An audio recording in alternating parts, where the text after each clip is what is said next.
platform and in the support of a single candidate. The Democratic leaders in the Southern states had become more and more outspoken in their pro-slavery demands.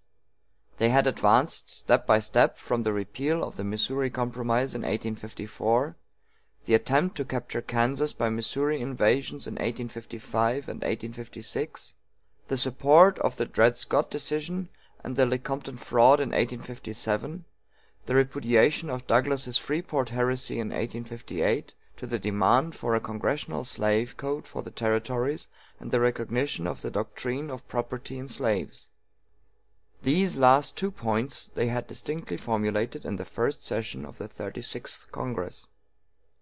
On January 18, 1860, Senator Brown of Mississippi introduced into the Senate 2 resolutions, one asserting the nationality of slavery, the other that, when necessary, Congress should pass laws for its protection in the territories. On February 2, Jefferson Davis introduced another series of resolutions intended to serve as a basis for the national Democratic platform, the central points of which were that the right to take and hold slaves in the territories could neither be impaired nor annulled, and that it was the duty of Congress to supply any deficiency of laws for its protection. Perhaps even more significant than these formulated doctrines was the pro-slavery spirit manifested in the congressional debates. 2 months were wasted in a parliamentary struggle to prevent the election of the Republican John Sherman as Speaker of the House of Representatives, because the Southern members charged that he had recommended an abolition book, during which time the most sensational and violent threats of disunion were made in both the House and the Senate, containing repeated declarations that they would never submit to the inauguration of a black Republican president. When the National Democratic Convention met at Charleston on April 23, 1860, there at once became evident the singular condition that the delegates from the free states were united and enthusiastic in their determination to secure the nomination of Douglas as the Democratic candidate for president, while the delegates from the slave states were equally united and determined upon forcing the acceptance of an extreme pro-slavery platform. All expectations of a compromise, all hope of coming to an understanding by juggling omissions or evasions in the declaration of party principles, were quickly dissipated. The Platform Committee, after 3 days and nights of fruitless effort, presented 2 antagonistic reports. The Majority Report declared that neither Congress nor a territorial legislature could abolish or prohibit slavery in the territories, and that it was the duty of the federal government to protect it when necessary. To this doctrine the Northern members could not consent, but they were willing to adopt the ambiguous declaration that property rights in slaves were judicial in their character, and that they would abide the decisions of the Supreme Court on such questions. The usual expedient of recommitting both reports brought no relief from the deadlock. A second majority and a second minority report exhibited the same irreconcilable divergence in slightly different language, and the words of mutual defiance exchanged in debating the first report rose to a parliamentary storm when the second came under discussion. On the 7th day the convention came to a vote, and the Northern delegates being in the majority, the minority report was substituted for that of the majority of the committee by 165 to 138 delegates. In other words, the Douglas platform was declared adopted. Upon this the delegates of the Cotton States, Alabama, Mississippi, Louisiana, South Carolina, Florida, Texas, and Arkansas, withdrew from the convention. It soon appeared, however, that the Douglas delegates had achieved only a barren victory. Their majority could indeed adopt a platform, but under the acknowledged 2/3 rule which governs democratic national conventions, they had not sufficient votes to nominate their candidate. During the 57 ballots taken, the Douglas men could muster only 152 1/2 votes of the 202 necessary to a choice, and to prevent mere slow disintegration the convention adjourned on the 10th day under a resolution to reassemble in Baltimore on June 18th. Nothing was gained, however, by the delay.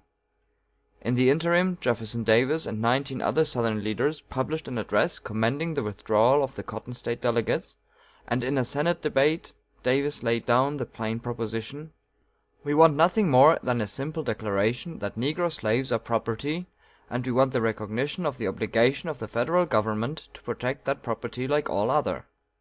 Upon the reassembling of the Charleston Convention at Baltimore, it underwent a second disruption on the fifth day. The Northern wing nominated Stephen A. Douglas of Illinois and the Southern wing John C. Breckinridge of Kentucky as their respective candidates for President. In the meanwhile, also regular and irregular delegates from some 22 states representing fragments of the old Whig party had convened in Baltimore on May 9th and nominated John Bell of Tennessee as their candidate for President, upon a platform ignoring the slave issue and declaring they would recognize no other political principle than the Constitution of the country, the union of the states, and the enforcement of the laws. In the long contest between slavery extension and slavery restriction, which was now approaching its culmination, the growing demands and increasing bitterness of the pro-slavery party had served in an equal degree to intensify the feelings and stimulate the efforts of the Republican party; and remembering the encouraging opposition strength which the united vote of Fremont and Fillmore had shown in 1856, they felt encouraged to hope for possible success in 1860, since the Fillmore party had practically disappeared throughout the free states. When, therefore, the Charleston Convention was rent asunder and adjourned on May 10th without making a nomination, the possibility of Republican victory seemed to have risen to probability. Such a feeling inspired the eager enthusiasm of the delegates to the Republican National Convention, which met according to appointment at Chicago on May 16th. A large temporary wooden building christened the Wigwam had been erected in which to hold its sessions, and it was estimated that 10,000 persons were assembled in it to witness the proceedings. William H. Seward of New York was recognized as the leading candidate, but Chase of Ohio, Cameron of Pennsylvania, Bates of Missouri, and several prominent Republicans from other states were known to have active and zealous followers. The name of Abraham Lincoln had also often been mentioned during his growing fame, and fully a year before an ardent Republican editor of Illinois had requested permission to announce him in his newspaper. Lincoln, however, discouraged such action at that time, answering him, "As to the other matter you kindly mention, I must in candor say I do not think myself fit for the presidency. I certainly am flattered and gratified that some partial friends think of me in that connection, but I really think it best for our cause that no concerted effort such as you suggest should be made." He had given an equally positive answer to an eager Ohio friend in the preceding July, but about Christmas, 1859, an influential caucus of his strongest Illinois adherents made a personal request that he would permit them to use his name, and he gave his consent, not so much in any hope of becoming the nominee for President, as in possibly reaching the second place on the ticket, or at least of making such a showing of strength before the convention as would aid him in his future senatorial ambition at home, or perhaps carry him into the cabinet of the Republican President, should one succeed. He had not been eager to enter the lists, but once having agreed to do so, it was but natural that he should manifest a becoming interest, subject, however, now as always, to his inflexible rule of fair dealing and honorable faith to all his party friends. "I do not understand Trumbull and myself to be rivals," he wrote December 9th, 1859. "You know I am pledged not to enter a struggle with him for the seat in the Senate now occupied by him, and yet I would rather have a full term in the Senate than in the presidency."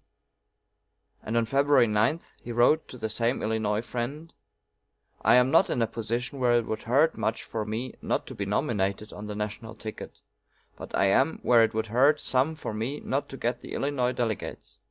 What I expected when I wrote the letters to Messrs. Dole and others is now happening. Your discomfited assailants are most bitter against me, and they will, for revenge upon me, lay to the Bates egg in the South, and to the Seward egg in the North, and go far toward squeezing me out of the middle with nothing. Can you not help me a little in this matter in your end of the vineyard?" It turned out that the delegates whom the Illinois State Convention sent to the National Convention at Chicago were men not only of exceptional standing and ability, but filled with the warmest zeal for Mr. Lincoln's success, and they were able at once to impress upon delegates from other states his sterling personal worth and fitness, and his superior availability.